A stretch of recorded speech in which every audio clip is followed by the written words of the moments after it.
its book, Last Chance to Read.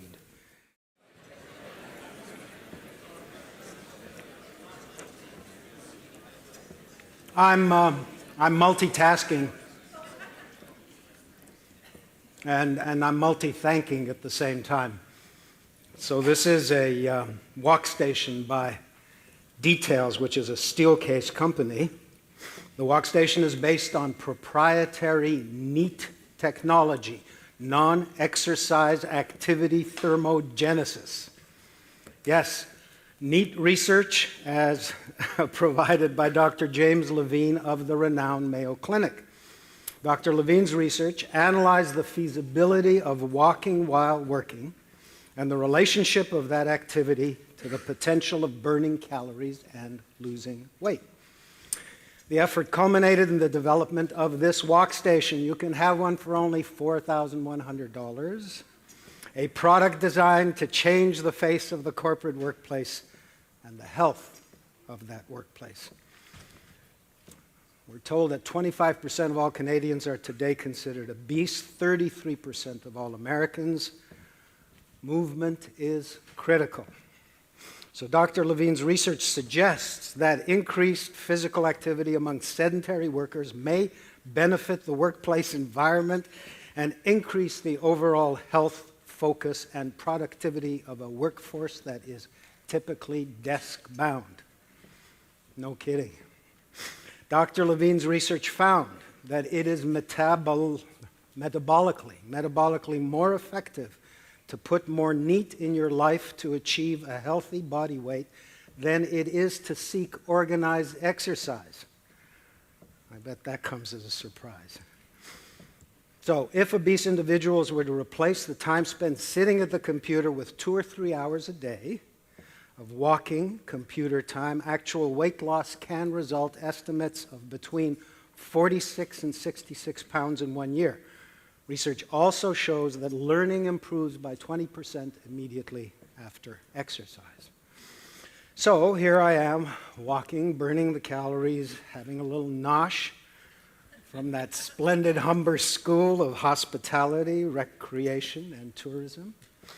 Thank you. Wasn't that terrific? I've tried each one of them. They're just delicious little mouthfuls, and washing it down with my Starbucks green tea, doing a little email on my Apple laptop, and generally having a terrific time. So we come to our next speakers. To introduce them, I want to make this observation. The human animal eats a more varied diet than other creatures at the same time. At the same time, we're learning that much of the food that we eat today and the frequency with which we eat it is not nutritionally sound.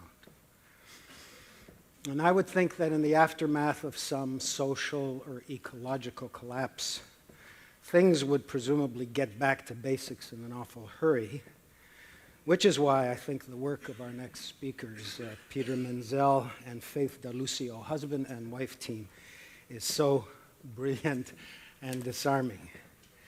They photographed 30 families in 24 countries with what they eat in a week. So what you'll see is a family arrayed next to their grocery tastes, habits, necessities on full and fascinating display.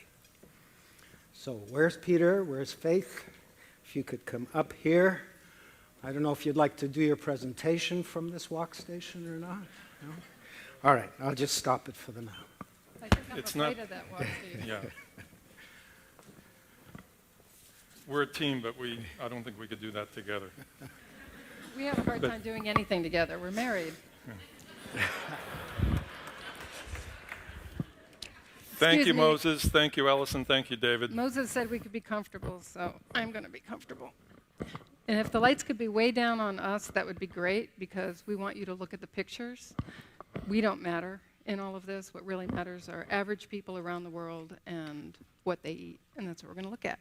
Okay. And Jack, that first slide can come up. Ta-da. Hey, that's eaten into our time. Here we go. Speaking of multitasking, There's still too much light on us, though. yeah, please just take it down a little bit. That would be great. This is well. multitasking in Bhutan. They've figured it out. So our self-assigned job on the planet is to explore humanity, as you see here, in all of its messy, complicated, raucous, completely cacophonous, and really wonderfully imperfect glory. But lately, we have been exploring food over the last couple of projects. And so, as Moses said, the simple premise of our book, Hungry Planet, What the World Eats, was to talk to families around the world about what they eat in the course of 1 week's time, and then make portraits of 30 of them in 24 countries, each with their week's worth of food. We would capture moments of daily life as we went, and the opportunity for comparison and contrasts really is, quite frankly, one of the absolute best parts of the project. Questions from readers are pretty interesting, too. Someone emailed me questioning whether they really eat dogs in the UK. Giuseppe, here, the fishmonger dad in Sicily, told us that his kids and his wife prefer frozen fish sticks to anything fresh he brings home from the fish market. Go figure that. Here's instant suburbs of gurs or yurts. They're transplanted from the countryside in Mongolia. In the background, Soviet-style apartment blocks. People bring their animals with them from the countryside, and they soon adapt to urban grazing, so they're wandering on their own from dumpster to dumpster. Meet Regzin Batsur and his family in Ulaanbaatar. They share a 2-room apartment and a Soviet-style apartment with 2 other families. Their diet includes a lot of red meat and fat protein, which is important for warmth in a cold climate. They lost their newly constructed house and property due to compound interest on a business loan. Here they are with their only new possession purchased in the last 8 years, and I don't think anyone's surprised that it's a TV set. Speaking of cold, remote places, here's one of 2 families we shot for the Walrus magazine, the Melansons up in Nunavut, whose food comes from global marketplace courtesy, actually it's shipped in most of the year. The Finkins outside of Ottawa, they're greenies who try to eat local and organic, but they say that they can't always afford to do that. In some countries like the USA, we covered more than 1 family, just to give more context.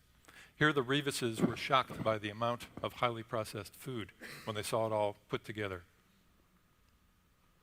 We covered 2 families in China. The rural Sui's food is fresh, as you see here, partially homegrown and largely unbranded, except for the beverages. Compare their week's worth of food to that of the Dongs in Beijing. More and more the week's worth of food that Beijingers are eating is from the global marketplace. Our current project, though, is called Nutrition 101, and it looks at people around the world with what they eat in one day. We're more than halfway done now. Here's a sampling. This is a champion sumo wrestler, force-fed until he's large enough. The food in this picture really looks small in comparison to him. It doesn't look like a lot of food, but this man is 4 feet wide. I literally had to add another bench to fit the food. Now he's on a maintenance diet, and if anybody wants this for a screensaver, please just email me. This is their morning workout. Besides the portraits of the day's worth of food that we do in all these pictures, we do this daily life business. Here's the sumos cooking for themselves. They're force-fed until they're fighting weight, and that can take years to achieve that mass. They eat and sleep together in the same room. We're covering people of all ages for Nutrition 101 and all walks of life. In November, we were in the Amazon in a floating house built on balsa logs. And recently we were in Iran at the invitation of the European Union. We covered 3 people there. Akbar here has been a baker since the age of 5. Oscar Higares last spring. And Jill in the UK, who replaced her drug addiction with food addiction. Her kids verified this incredible quotidian consumption.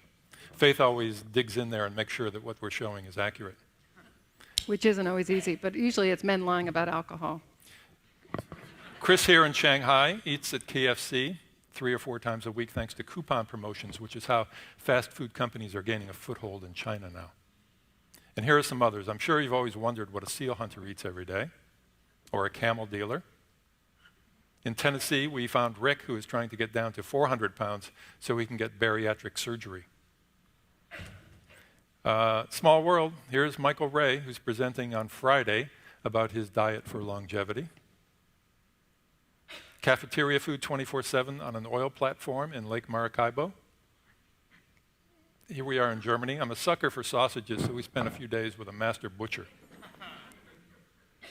An Eastern religious man with a sparse diet, and a Western holy man with a Mediterranean one, including 2 liters of wine a day. One of 3 people we covered in Yemen was always covered. Here's a healthy teen in Gatineau. And yak, yak, yak, everything is yak in this picture. Milk, cheese, and even the hair to make the tent. And the dung, the big pile of dung in the background, is used to cook food. We spend about half of every year working out of the country. And when we return home, our trips to the supermarket leave us stunned by our fellow cart pushers. Overweight's one thing, but morbid obesity is another. In the United States, we're the world leaders in eating ourselves to death. But here, take a quick look at obesity trends in the United States by state from 1985 to 2006. The light blue to the dark blue are increasingly hefty people, and orange to red are even more overweight.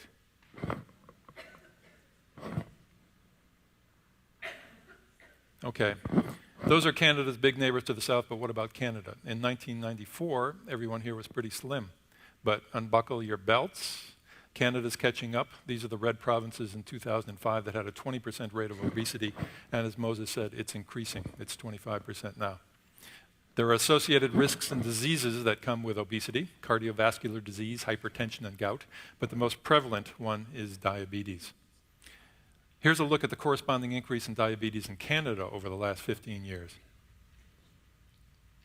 Not really a pretty picture there either.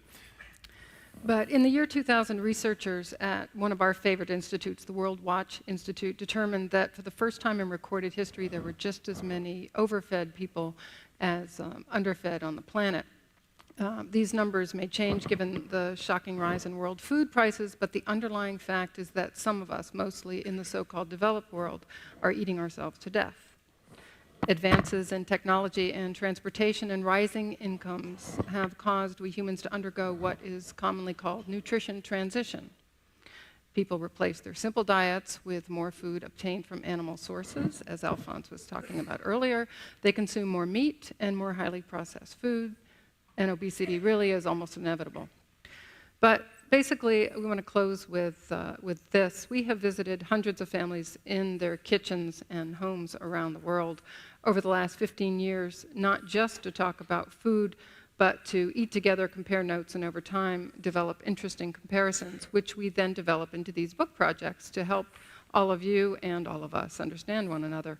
We are not interested in celebrities. We cover average people living average lives. They're far more interesting. The fact that we are married and working together really gives us an entree as well into the family unit that we might not otherwise have had. And we have found it incredibly useful on a lot of different levels. So, how easy is it to work with your spouse? There's a lot of maneuvering and close calls. Remember these little guys? Peter had the great idea to buy a bag of live ones, 8 or 10 of them for a shoot at Angkor Wat. The seller poked holes in the bag so they could breathe until we needed them. But I left the bag on the desk in the hotel, and when I got up in the middle of the night to take a leak, the bag was empty. I found them in the morning. I went around with a flashlight and threw them into the bathtub, and that was actually reason that Faith. Spousal abuse. Thank you very much. Yes.